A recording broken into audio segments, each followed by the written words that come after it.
Depuis la nuit des temps, les rumeurs abondent selon lesquelles des démons mangeurs d'hommes se cachent dans les bois. Pour cette raison, les citadins locaux ne s'aventurent jamais dehors la nuit. La légende raconte qu'un pourfendeur de démons parcourt également la nuit, traquant ces démons sanguinaires. Pour le jeune Tanjiro Kamado, ces rumeurs vont bientôt devenir sa dure réalité. Un jour tragique où, après une courte absence, il retrouve sa famille décimée.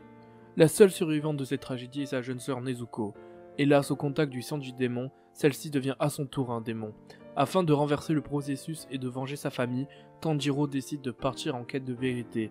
Pour Tanjiro et sa sœur Nezuko, c'est une longue aventure de sang et d'acier qui commence. Mais qui sait quand celle-ci se terminera.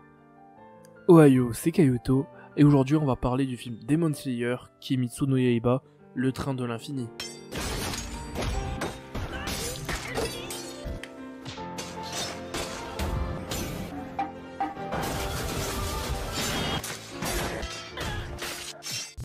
Alors avant de vous parler du film, je tiens à prévenir que pour contextualiser ma vidéo, je vais parler de la saison 1, donc il se pourrait que vous soyez spoil si vous ne l'avez pas vu. Par contre, concernant le film, vous inquiétez pas, je ne spoilerai pas l'intrigue, je vais juste vous parler de ce qui en découlera en surface. Pour reprendre les faits de la fin de la première saison de Demon Slayer, Enmu, la première lune inférieure, est chargée de tuer Tanjiro, pour obtenir plus de sang et devenir une lune supérieure de Muzan. Pendant ce temps, Tanjiro, Zenitsu et Inosuke décident d'acheter des billets pour monter à bord du train de l'infini, et ainsi rejoindre Kyojuro Rengoku, le pilier de la flamme, pour l'aider dans sa mission mais également dans l'espoir que Tanjiro en apprenne plus sur la danse du dieu du feu. Je vous ai parlé d'une mission.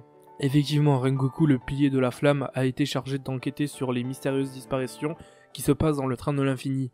Mais ces disparitions sont si nombreuses que Tanjiro, Zenitsu et Inosuke ont été chargés de rejoindre Rengoku afin de l'aider dans son enquête. Je pense que vous avez compris que le film va tourner autour de cette mission et de la première lune inférieure Enmu.